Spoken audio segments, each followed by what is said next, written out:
Okay, so now let's talk about vertical lines. Those are all horizontal lines.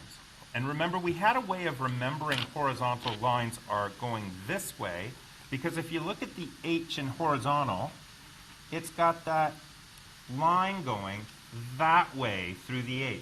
And that's the way you remember vertical or horizontal.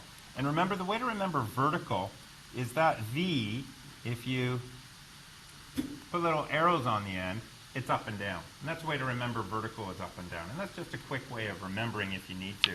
So anyway, I'm going to look at some vertical lines here. Maybe I'll look at the vertical line x equals 4. Let's look at x equals 4 right now. So if I tell you I want to talk about the line x equals 4, and you want to revert to thinking about a table of values, then you're going to have x's, you're going to have y's, and you're going to have x comma y. So all of my x's have to be 4. That's what that equation says. It says x equals 4. So they all have to be 4. The y value can be anything at all. So it could be -1, 0, 1, and 2. And in either case, you're going to get a whole bunch of points that all have x equals 4. All of the x values are going to be 4. And what that means is that if you come out here, you're going to have 4, -1, 4, 0, 4, 1, and 4, 2, and look what we got.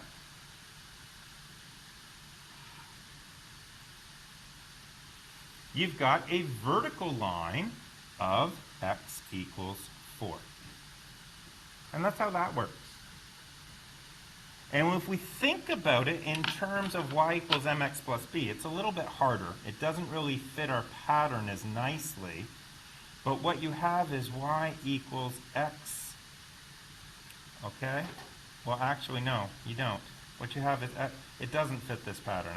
We're just going to have to throw that out.